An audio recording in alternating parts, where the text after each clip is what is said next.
morning, CCF. Morning. Today, when we look at the world around us, parang ang daming nangyayari. We hear about wars, we hear about famine, conflicts, and so many disagreements na minsan parang ang gulo na ng mundo. And in the middle of it all, we can feel a little lost. Just like this illustration here.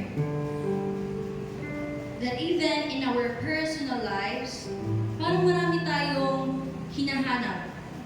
Peace, we have direction, answers. We try different paths, different plans, hoping that maybe this one will finally make us feel complete. But there are moments when we pause and realize na kahit parang gano'n na kung kompleto ng ating buhay, may kulang pa rin. And maybe that's because deep in our hearts, we were never meant to find our fullness in the things here in our world. Ang tunay na kailangan ng puso natin ay ang presensya ng Diyos. That's why I'm requesting everyone to please stand.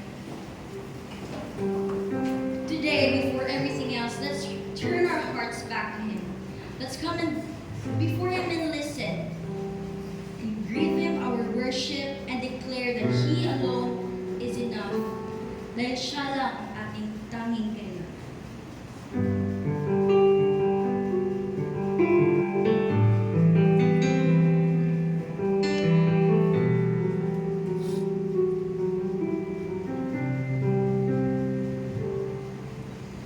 Kaya ko bang ibigay ang lahat kung sa sarili hindi na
Jesus, binigay mo lahat.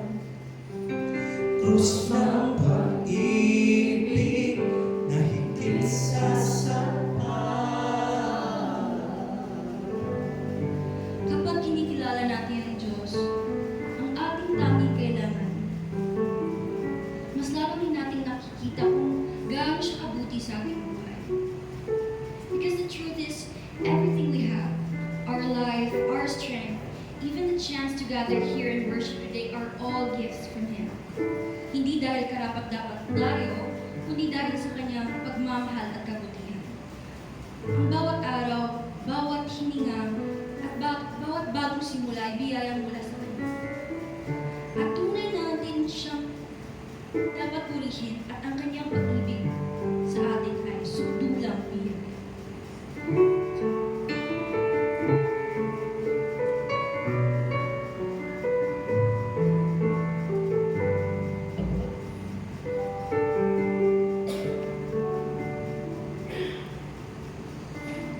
Habang hindi ka dapat pagkukulan ng haba at wagas mo pagsinta.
ugli, maging sa dilim ng gabi. Sandigang matibay ang iyong pangako, lakas at pag-asa ng aking puso. Hindi na mapilang pagkat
Lord, salamat po sa bawat biyaya na patuloy ninyong ibinibigay sa aming buhay. Sa lakas, sa pag-asa at pagmamahal na hindi nagbago. Truly, everything we have is because of you, Father, and your grace. Tulungan mo kami na sa bawat araw ng aming buhay, ikaw ang hahanap-hanapin namin higit sa lahat. When we feel lost, remind us, Father, that your presence is enough. When we feel weak, remind us that your grace sustains us, Father. And may our hearts will always be grateful, and may our lives bring honor and glory to your name. In Jesus' name we pray. Amen.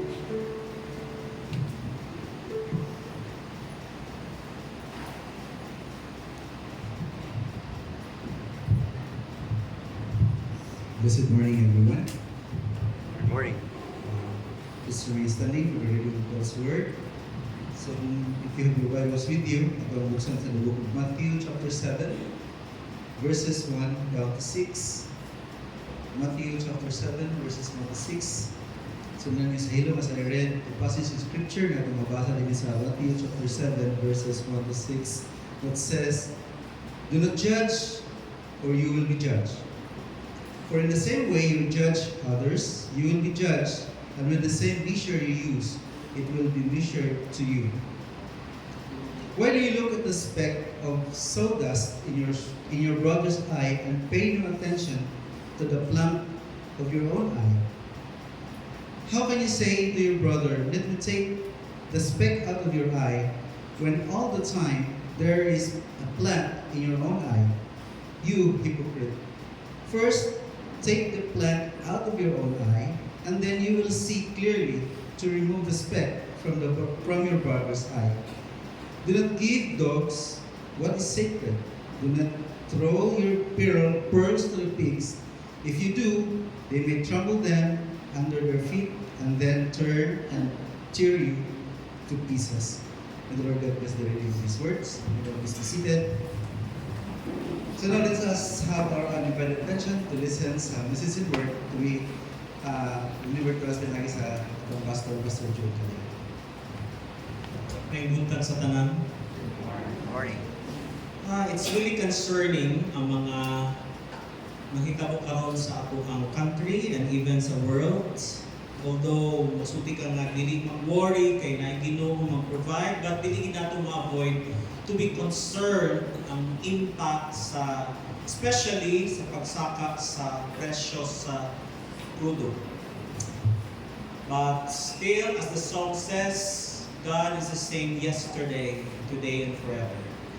We discussed last Friday na ang message sa overflow, na even sa ato ang drought season, the power of God and His miracle will allow us still to experience a life overflow.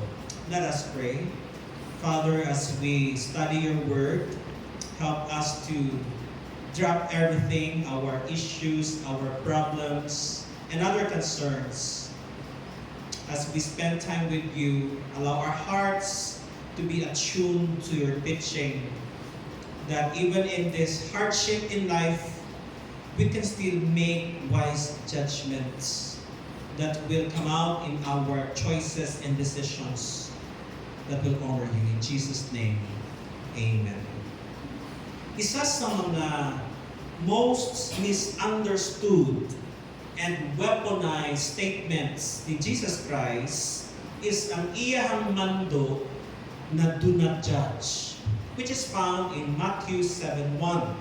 And kanina text is quoted out of context so many times, especially in discussions with group of people, especially from the LGBTQ plus community, and even among Christians.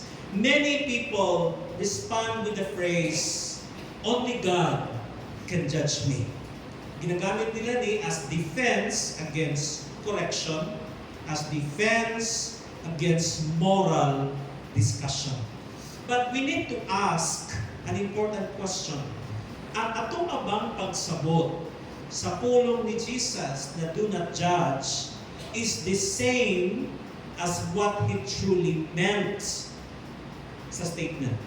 kani nga topic, it matters because judgment is something we practice every day.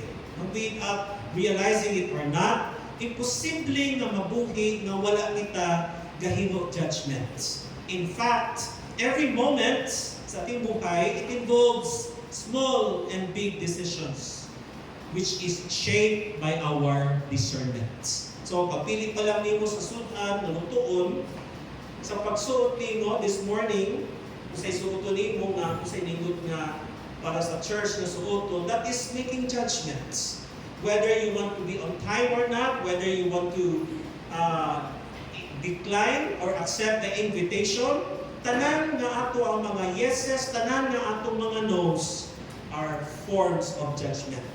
And ang kalidad sa ato ang mga desisyon, maka-influensya ni sa flow sa ato ang pag-adlaw-adlaw na kinabuhi. It will influence our future within 10 years or within this week, because wise or poor choices, they leave meaningful impact.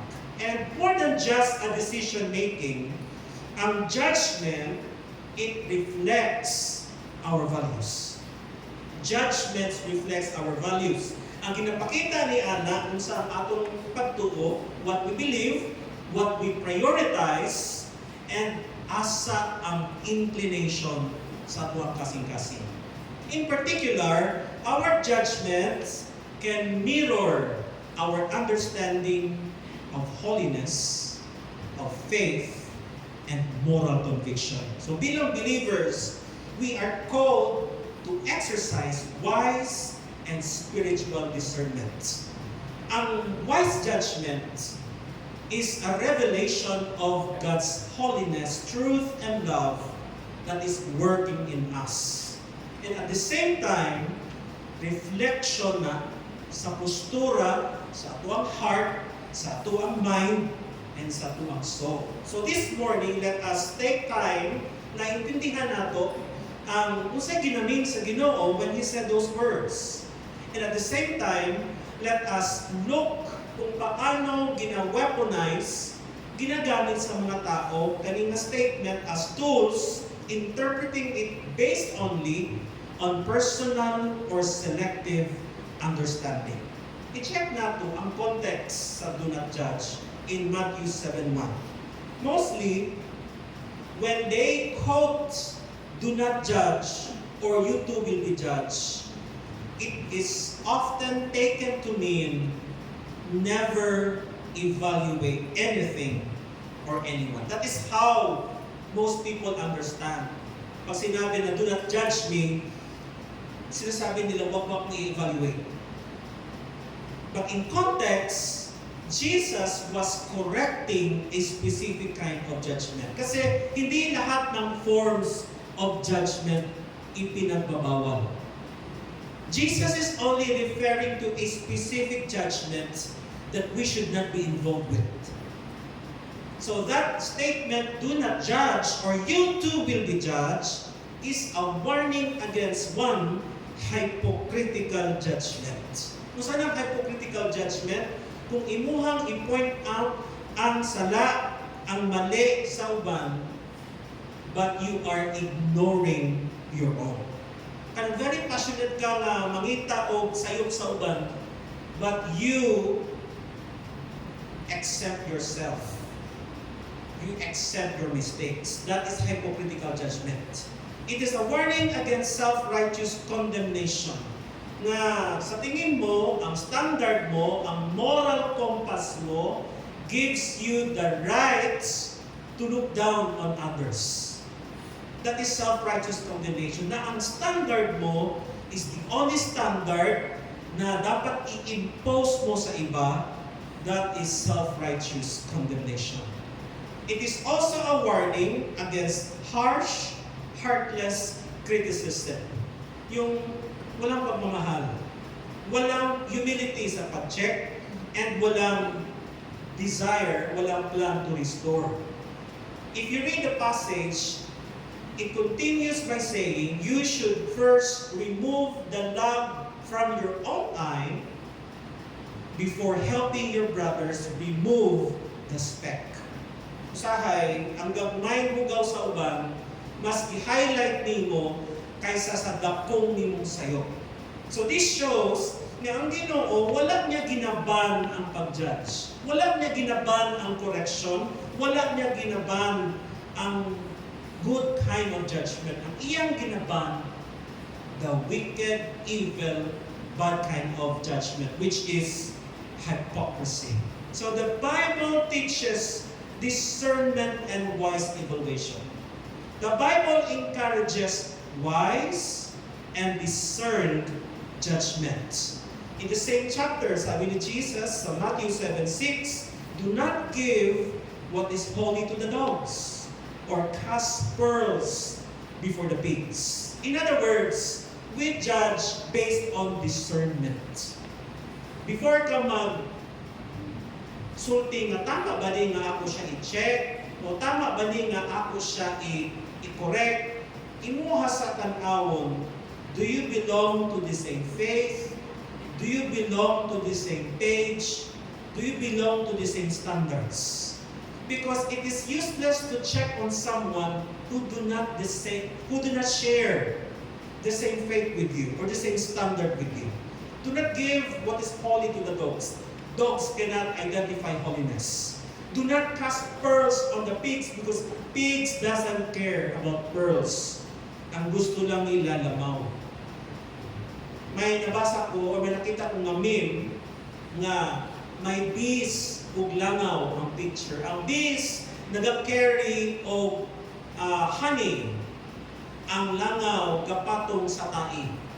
So ingon sa meme, ang bees wala sila nagasayang sa oras nga i-explain sa langaw na mas lami ang honey kaysa sa tai.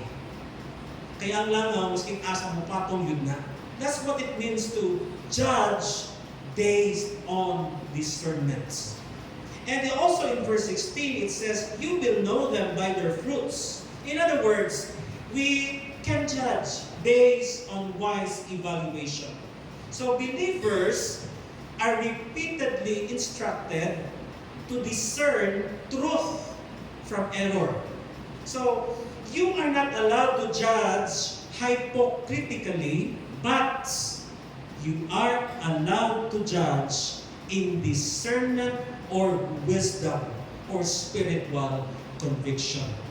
Kasi, bago natin i-apply sa iba, yung ating judgment, ang requirement is you have to apply it first on yourself. And the basis must be God's standards and not yours. The basis is not your preferences. Furthermore, napaginatod ng Ginoo sa mga scriptures used by John and even Paul na wala din totally ginaban sa Ginoo ang judgment. In John 4:1, it teaches us about tests, the teachings, and spirit. Evaluate. In 1 Thessalonians 5:21, Paul says, examine everything carefully. And in Hebrews 5:14, ang instruction, distinguish good from evil. So kanina mga tuman, these are critical evaluation and moral reasoning. Kaya kung wala tayo judgment in this sense, kita ng mga Christians, dili ta makadetect of false teaching. Dili ta makarecognize ng sala, and we cannot pursue wisdom. So, there are two kinds of judging in Scripture. One is the forbidden judging or forbidden judgment.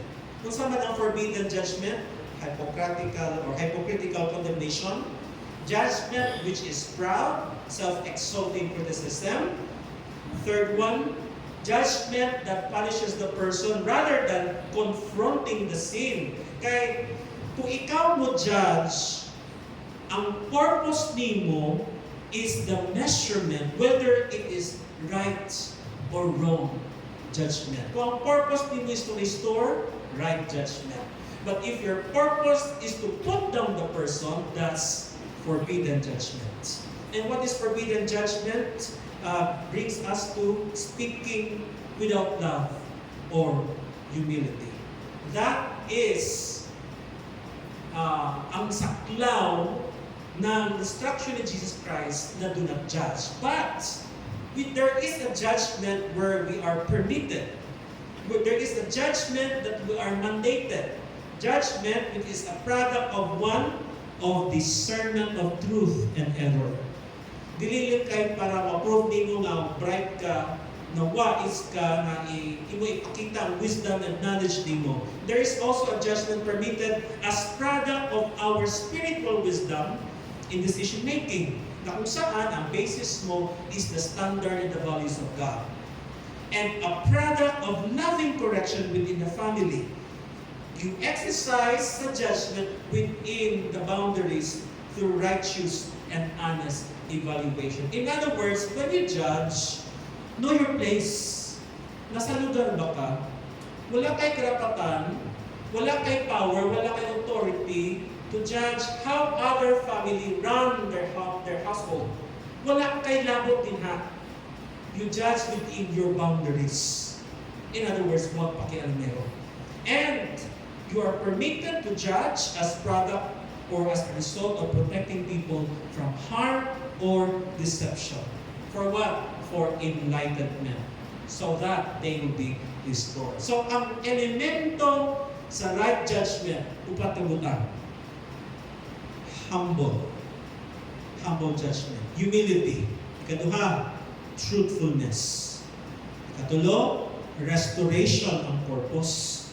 Ikaupat, it is motivated, meaning ang way of expressing it is through love and holiness. Maski si Jesus, in John 7:24, he says, "Stop judging by mere appearances, but judge with right judgment."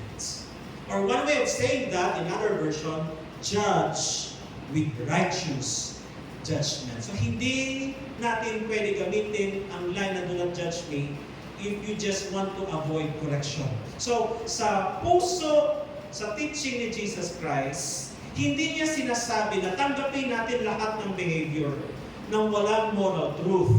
In the heart of Jesus' teaching, He is saying, when you correct others, gawin mo ito with humility, with love, and awareness of your own weakness. Kapag aware ka sa weakness mo, pwede mo siyang i-correct with kindness. Hinahinay ba?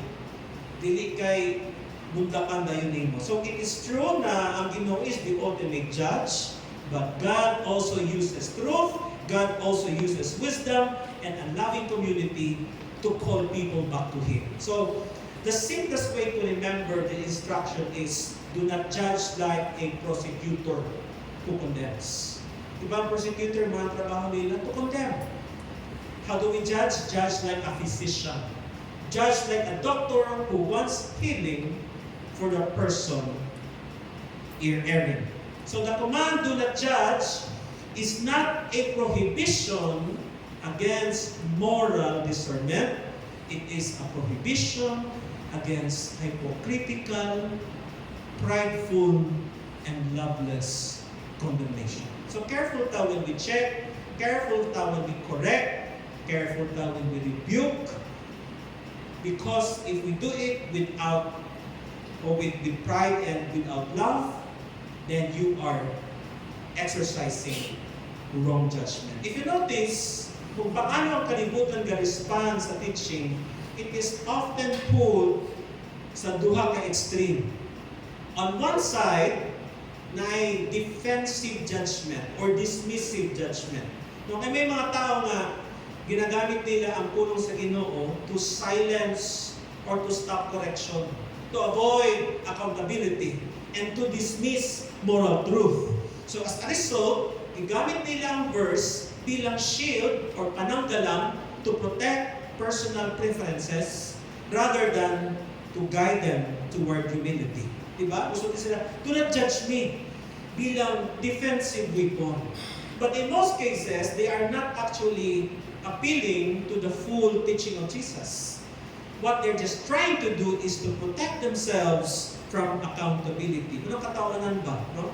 They use Jesus' word as a weapon, but they reject Jesus' standards. In other words, Jesus become their shield, but not a Lord.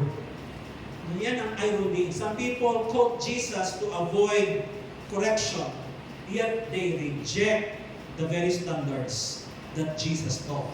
So what does people really meant? Kung sabay ginamin sa ubang tao when they said, "Do not judge me."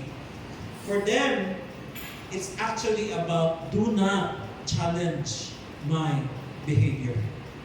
Ginagamit nila ang do not judge me to silence moral evaluation. In other words, parang sinasabi nila, if you point out what I'm doing wrong, you are judging me. Para sa iba, pag i-correct mo sila, they are being judged. That is their understanding, which is wrong. Secondly, ano ibig sabihin nila when they say do not judge me? For them, it's your opinion is not allowed. It's just their way of saying, shut up. Stop. Sometimes, do not judge is used to shut down opposing views.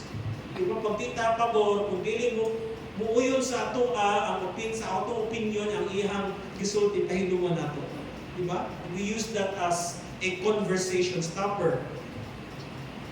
Kaya lang, let me tell you this. Disagreement is not the same as judgment.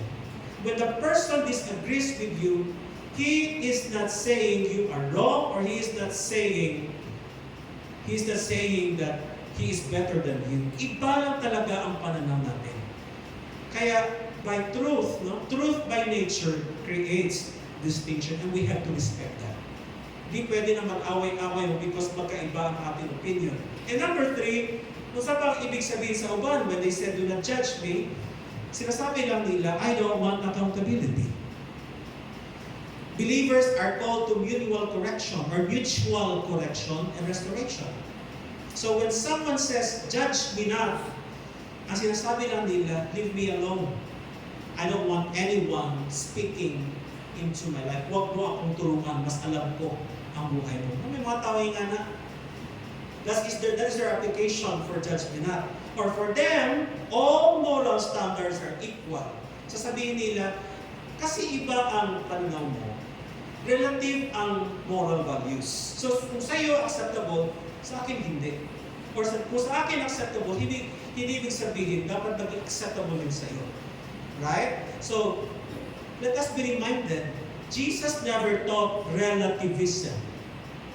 In the same sermon, ang warning niya is about false prophets. And he said, we would recognize them by their fruits. So, recognizing fruit requires discernment, which is a form of judgment. So, in simple terms, kapag ginagamit ng ibang tao ang judge me not as weapon in a wrong way, they are trying to 1, silence criticism, 2, avoid correction, or 3, to escape accountability, 4, to protect personal autonomy, and 5, to shut down moral conversation. Kaya lang, ang biblical Christianity, it does not eliminate judgment. Actually, it redeems judgment. Why? Because a godly judgment, a godly, righteous, wise judgment saves. That's why we need to judge. Righteous judgment. A godly, righteous, wise judgment liberates people. And a godly, righteous, wise judgment restores. Hindi tayo tinawag ng Diyos para mag-condemn sa mga tao, but we are absolutely called to discern truth, to confront sin, and to restore one another in love so that we will be restored. That is on the one side, the defensive. Now, on the other side, the mali rin, especially sa mga Christians, is the condemning judgment. Or, masasabi natin, offensive judgment. May mga tao na puro truth na lang ang alam. They highlight on the truth, but nakalimutan nila the spirit in which Jesus taught it. Instead of reflecting grace, they use truth as a weapon, speaking with pride, harshness, or condemnation. That's why, because of truth, they have forgotten grace in explaining the truth. That's why kung di masabtan, masulti ka, kakabulok ni mo, bugok ka, kaya hindi masabtan ang truth. But that's not how the way we explain truth. Kita nga mga Christians, we are not called to choose between truth without love or love without truth. Ang gospel, gitawag kita to hold both together. Truth, grounded in humility, and love expressed in righteousness. So what is condemnation in the biblical context? Why should we not use it to attack others? Because one, condemnation is a judicial verdict. In other words, ang nature sa condemnation, it belongs to the courts of God. That is only allowed to be used by Him in His boundaries. So, ang condemnation, diba, is a final sentence, not a moral observation, allowed only to be used in the courts of God. Secondly, condemnation belongs to God as the ultimate judge. Siya ang ultimate judge, siya lang ang may power to make final verdict. That's why we cannot say to people, maimpyerno mo. We do not say that. Hindi tayo ang may karapatan to say the final decision because they are still alive and grace will still be able to find them. The scripture teaches that God alone has the authority to make final condemnation. Ito yung ipinagbabawal sa atin to make a final verdict. Because James 4:12 says, there is one lawgiver and judge who is able to save and destroy. Hindi tayo judge to make final verdict. So this is the boundary na in-address ni Jesus when He warns about judging in Gospel of Matthew 7. Number 3, tandaan natin, Jesus came to save, not to condemn. In Gospel of John 3:17, it says, for God did not send His Son into the world to condemn the world, but that the world through Him might be saved. So, for God sent His Son not to judge us right away. He gave us a grace period so that before He can make His final decision, we were given a chance to change our minds, to embrace Him, and to be saved. Lastly, condemnation results from unrepented sin. Throughout the scripture, ang condemnation is the result of guilt before God. As mentioned in Romans 6:23, the wages of sin is death. So the Bible presents humanity is standing under the reality of God's judgment. But at the same time, nag-offer po ng Ginoo redemption through Christ. So wala siya ginagamit right away sa mga tao who are living in sin. It is only for those unrepentant sin. And lastly, humans are warned not to condemn others self-righteously. Diba? Ingon sa John 8:11, sa ingon ni Jesus Christ, neither do I condemn you. Go and sin no more. So, bantayan nato na ang condemnation is not a weapon because hindi siya weapon natin. It's a weapon of God to declare someone guilty before God, to pronounce judgment or punishment, to claim moral superiority, and assume authority.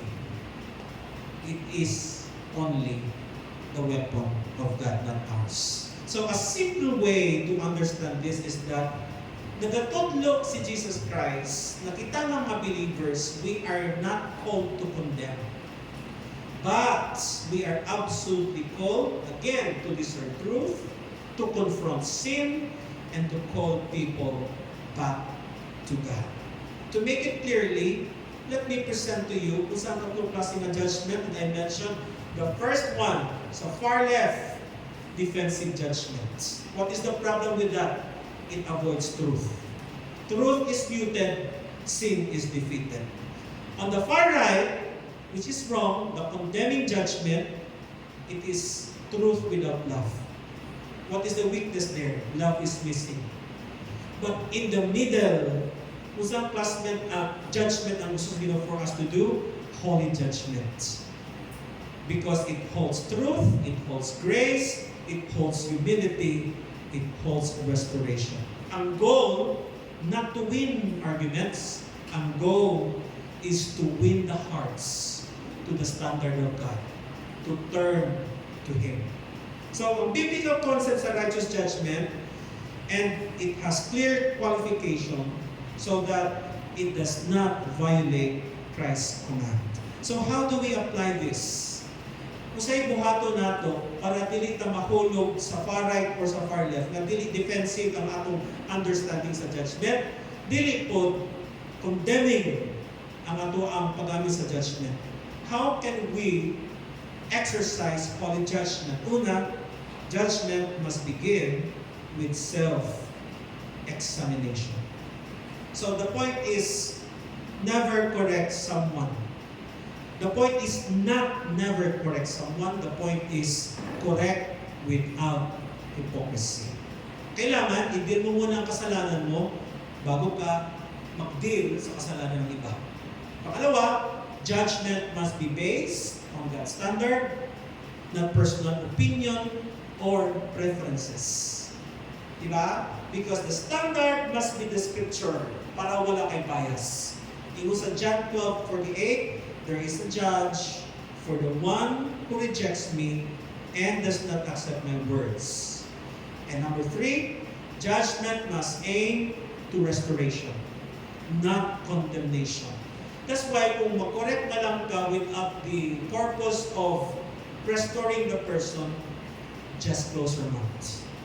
Bible correction seeks to restore a person, not to destroy them. So ang goal is repentance, ang goal is restoration, not humiliation. Ikaapat, judgment must be done with humility and mercy. I-recognize natin na kita mismo, we are standing under God's judgment. Dili lang sila, pati kita mismo. And number 5, judgment must be limited to what we are responsible for. The Bible distinguishes between judging inside the covenant community and judging those outside the community. Ba, ano bang business natin sa iba? Focus tayo within the perimeters of our church. In other words, ang qualification, spiritual accountability applies within the believing community. Wala tayong pakialam kung sa ibang church, how the way we worship. We cannot judge them in that way. We will just judge according to God's standards set before us. So when Jesus said, do not judge, He was not removing truth from our lives. He was purifying the way truth lives in us. So, ginaprotektahan sa Ginoo ang holiness from two dangers. When He said, do not judge, or you too will be judged, ang ginaprotektahan niya ang holiness from two dangers. What are the two dangers? Truth without love that condemns others. And the second one is love without truth that tolerates sin. But the life of a believer is called to something higher. Kasi tawag sa tuwa, we are called to a holy judgment. A way of seeing people and truth pinagi sa kasing-kasing sa Ginoo. Why holiness? Because holiness means we refuse hypocrisy. Holiness means we refuse pride. And holiness means we refuse silence when truth is needed. Also, holiness means we refuse cruelty when correction is required. Pwede ka mag-check with kindness. Check all you want, but with humility. Check all you need, but without pride. Because a holy heart does not rush to condemn. I-evaluate sa iyong Before ka mo tanaw sa uban, tanawa sa ang imong hanggugaw, ang imong bako. So, let us follow the narrow path of Christ. Again, truth with humility, correction with gentleness, discernment with love, conviction with grace. Kaya ang goal sa gospel is not to win arguments. The goal sa gospel is restoration. Wala naabot si Jesus Christ sa kalibutan para pakauwawan ang makasasala. He came to save them. And when the holiness of God truly lives in us, ang atong mga pulong, ang atong mga desisyon, atong mga lihok will begin to reflect the heart of Christ. What kind of heart is that? A heart that sees clearly, speaks truthfully, and restores lovingly. So ang question is not simply about do we judge?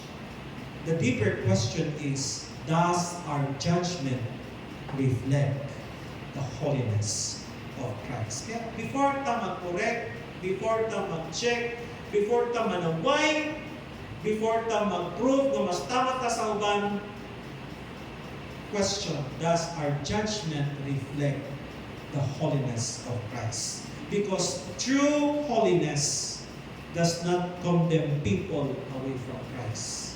True holiness calls people back to Him. Let us pray. Heavenly Father, we thank you for enlightening us today. Yes, na ay rule in judgment. You do not totally stop us from judging. What you stop us is from a hypocritical means of judging others. But you want us still to evaluate if things around us are working, operating, doing according to your standards. May we apply what you've just taught us today in our daily decisions, in our interpersonal relationship, that we may bring the message of love and grace without compromising truth. In Jesus' name, amen.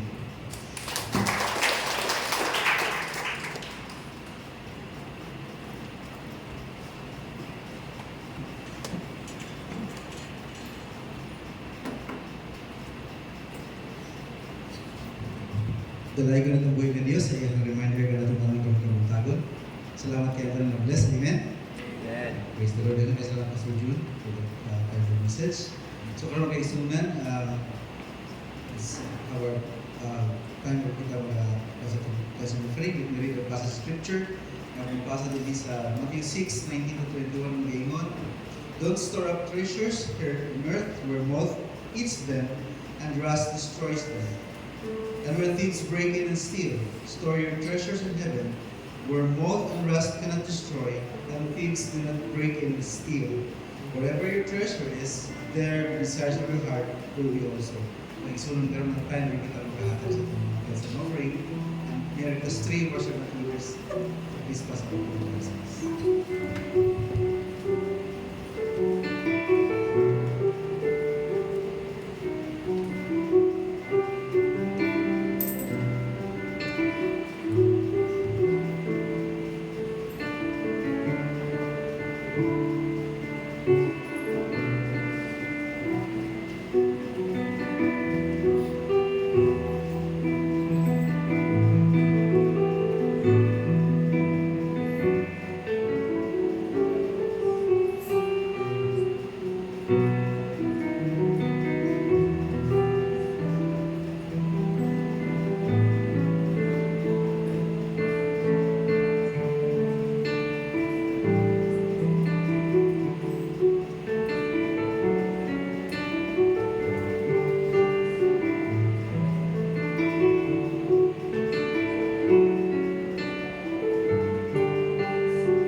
our announcement after sa service na ay women's choir practice para sa mga sopranos, altos, and tenor and bass. Again, practice sa mga women for sopranos, altos, tenor, and bass. And tungod sa impending ang gawin naman siguro ng oil crisis, tama lang itong wala pa namin gibok katong dito sa may venue nato concerning sa ato ang 17th anniversary sa may Katanggawan.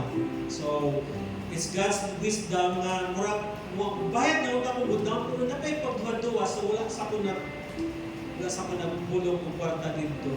So, duha ka choices ang ako ang pilian.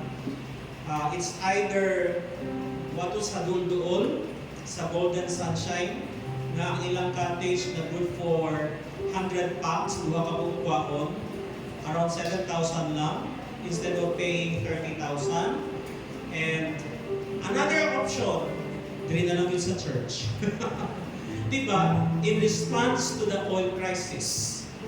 Another po na po nga suggestion, kung magtaas naman yun, gusto na kayo ang biyahe, our prayer meeting will be integrated sa Sunday.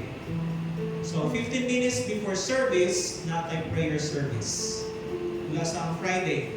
So, para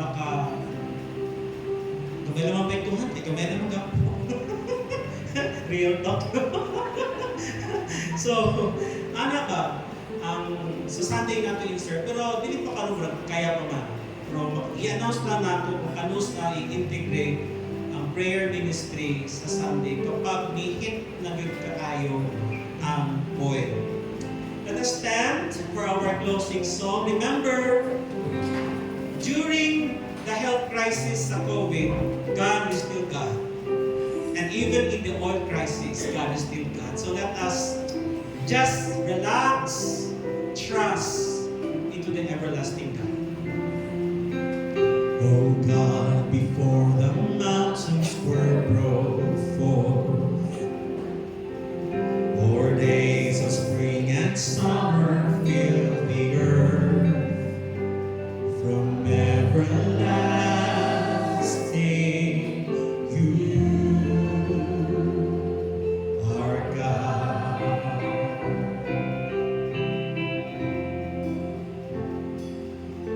We dwell beneath the stars in ancient stars. 1,000 years are nothing in your sight. From everlasting, you are God.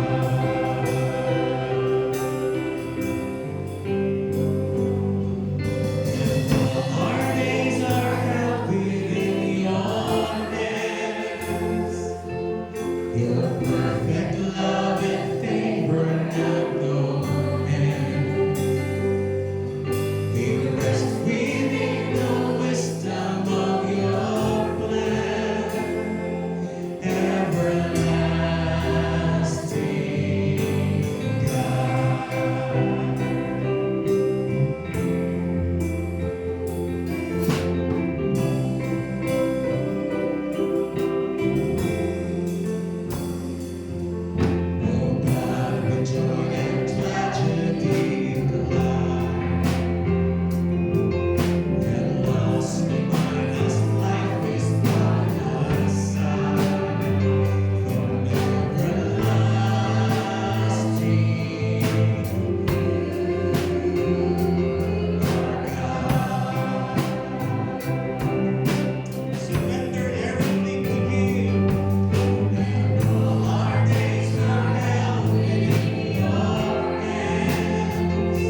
comforting to know, Father, that we are worshiping a God like you. Yesterday, today, forever the same provider, the same reliable. Thank you for making us realize that our happiness and confidence that does not rely sa prices sa mga prudo. It does not rely sa pila ang nasa among bangko.